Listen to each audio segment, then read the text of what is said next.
Welcome to aehelp.com's IELTS test preparation videos.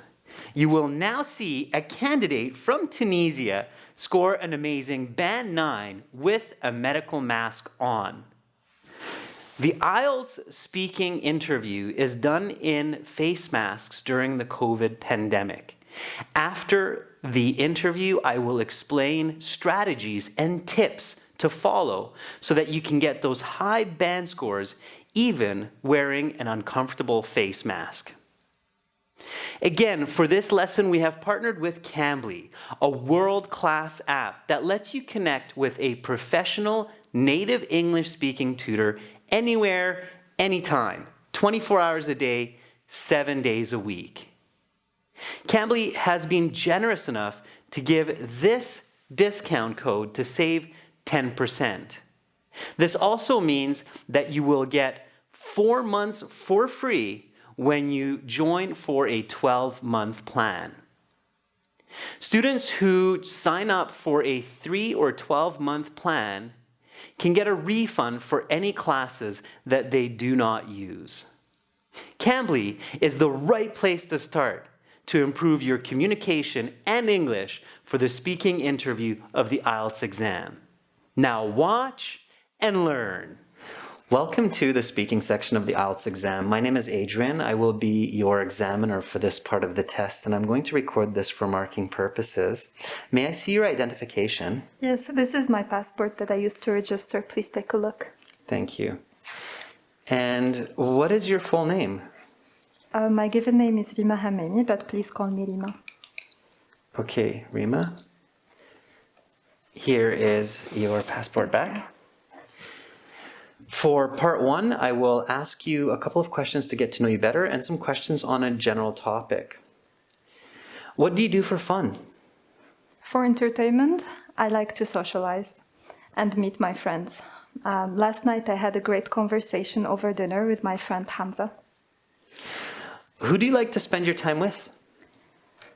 I like to spend my free time with my family and friends. I feel comfortable around them and I can be myself. Let's talk about your traveling. How often do you travel away from your city? Before the pandemic, I used to go outside of Tunis at least once a month, either to visit relatives or to go sightseeing around Tunisia or abroad. But nowadays I'm mostly staying local. Where do you like to go on vacation? For vacation, I like to go abroad. I like exploring new cultures and seeing the diversity of new places. Last year I was in Greece and it was a unique and beautiful place. When is the best time to travel for you? I think the best time to travel is during summer or spring. I get time off from school and the weather is very nice. Last year, as I said, I went to Greece in July. But this is mostly true when there isn't a pandemic. What is your favorite way to travel? I like traveling by car when I'm going locally. It's comfortable. I can put music and I can stop whatever I want. But if I'm going further away, like further away places in Tunisia, I like to take the airplane because it's fast and convenient. Have you ever traveled to another country? Yes, as I said, I've been to Greece. I've also been around Europe and some places in Africa and Middle East. I am fortunate because since I was a child, my family goes abroad at least once a year. Both my parents love to travel and explore. If you could visit any place on Earth, where would you go? Okay, that's a tough question because there are tons of places I would like to go to. But if I get to choose to go anywhere, I think I would go to Antarctica. It's remote and difficult to access, but I heard it's very beautiful and snow and ice are rare sights for me. That is the end of part 1. Now, for part 2, here's a card with some questions. Don't turn that over yet. Here's some note paper and a pencil. You will have 1 minute to look at the questions on the card, think about your answers, and then you will have 2 minutes to speak. You can take notes in the 1 minute if you wish. I will tell you when to start, when to stop. Your 1 minute preparation time begins now. Go ahead, turn over the card.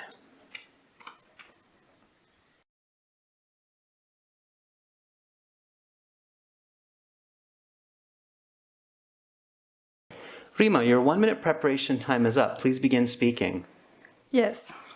Definitely the most important choice that I had to make in my life is to choose where to go for my post-secondary education, I mean university. I had to choose between studying in my hometown Tunis, in Tunis Business School, in business studies, or to go to Columbia University in the USA. So both decisions had their advantages and disadvantages. If I chose to study University of Tunis, I would be close to home and close to my friends and family.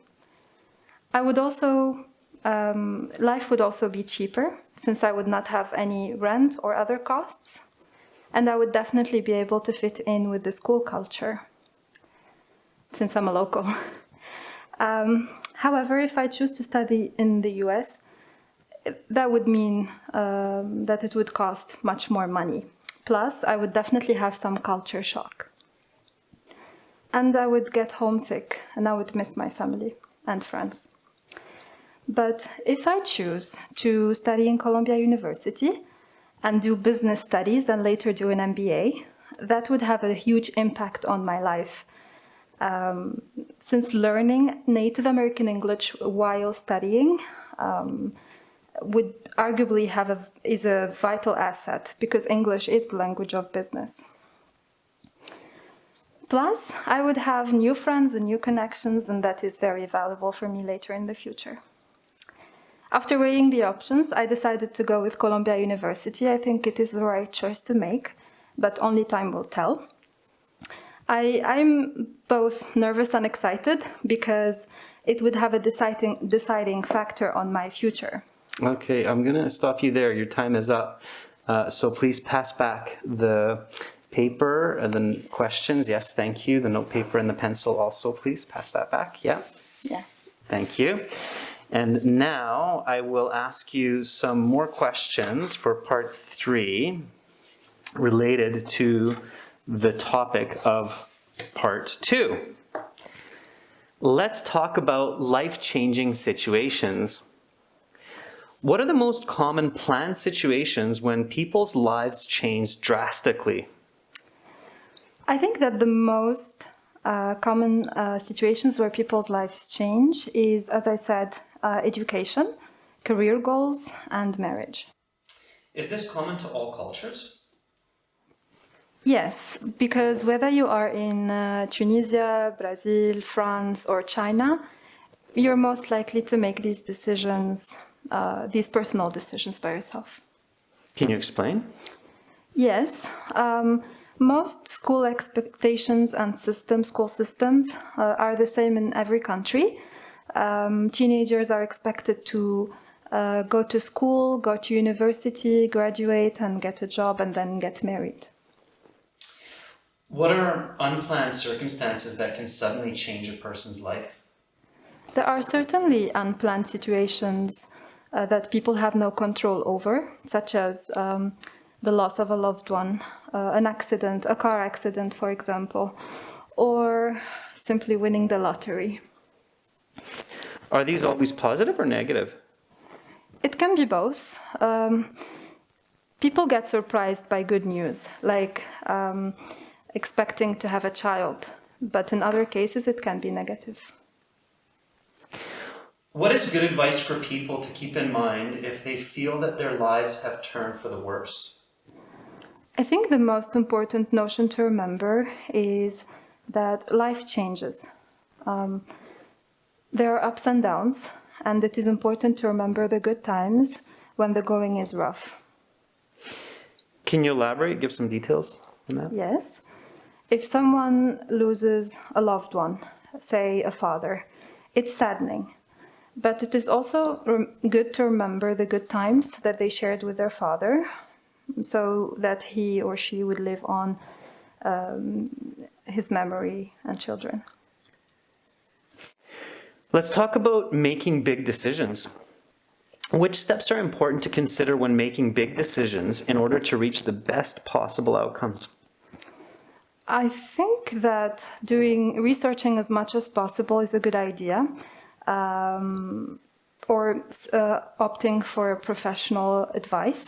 That's what I did when I was looking to which university I should go to. I researched as much as possible before making up my mind. How can people remember to take these important steps? A good way to do this, to remember, is to write down the decision-making process. Also, keeping a cool head is important. What social support is available to help make big decisions? I mean, society can give a lending hand to people who are looking for help. There are tons of online reviews that can guide people. There's also professional advice. And I sought the advice of a career counselor when I wanted to decide which university I should go to. Where can people search for these? They can find in governmental offices, or they can simply find them online. That is the end of part 3. That concludes the speaking portion of the exam. You will have your mark in about 10 days' time with the other sections. Remember to take your passport with you and have a great rest of your day, Rima. Thank you very much. Thank you. Bye-bye. Bye-bye. Rima gets a Band 9 expert user of English for her speaking interview. Her lexical resource, fluency and coherence, grammar range and accuracy, and pronunciation are outstanding. She clearly understands every question, gives fluent and complete answers using a broad range of grammar and vocabulary. Importantly, she pays attention to giving answers, explanations, and lots of details. Her speech is original. It's clear that she's not just simply memorizing expressions to use during the exam, but she is confident expressing herself in just about any context of English.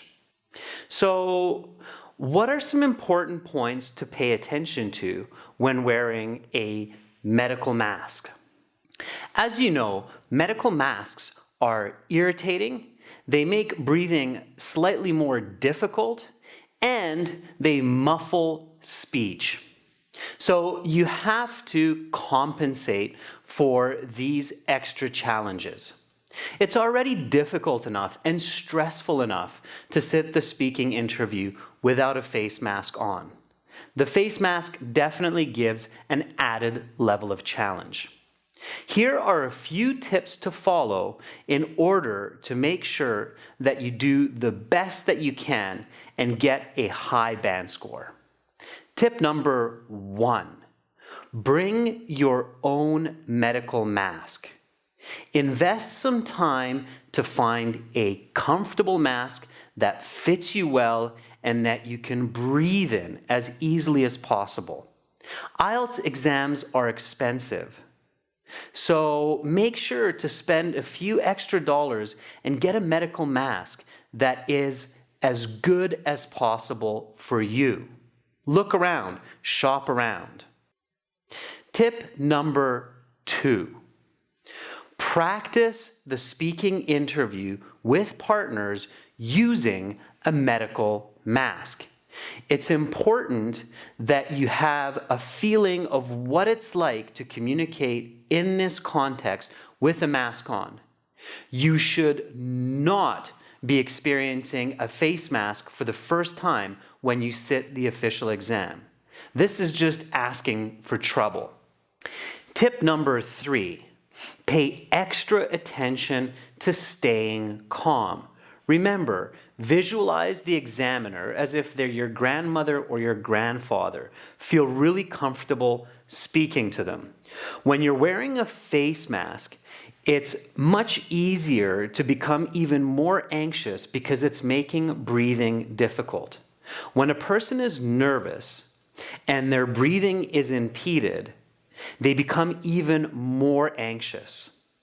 So you must practice at home and in partners to stay calm and stay focused. Tip number 4, enunciate. In communication, we get a lot of information from the movement of the mouth. With a medical mask, of course, we cannot see the movement of the mouth. So it becomes much more important to enunciate words. That means inflections and deflections in your intonation and your pronunciation. Be a little bit melodramatic. Really pronounce your words. Also, keep your hands and your arms above the table during the interview and use hand gestures, just like I'm doing right now. Because the examiner is not getting information from the movement of your mouth, it's a good idea to substitute a bit with your hands and your eyes. Okay, so make sure to follow these 4 tips and practice them when you're having to wear the face mask for your next speaking interview. Good luck on your next IELTS exam. To see many more great lessons for original practice exams and a fully interactive course, visit and join us at aehelp.com. Also, remember to download and try Cambly today. Begin improving for your next speaking interview. Subscribe to our channel. Click over here. Watch another video. Click right up here. And click our IELTS Hero to join our premium package and get access to all of our videos, practice exams, and a fully interactive course.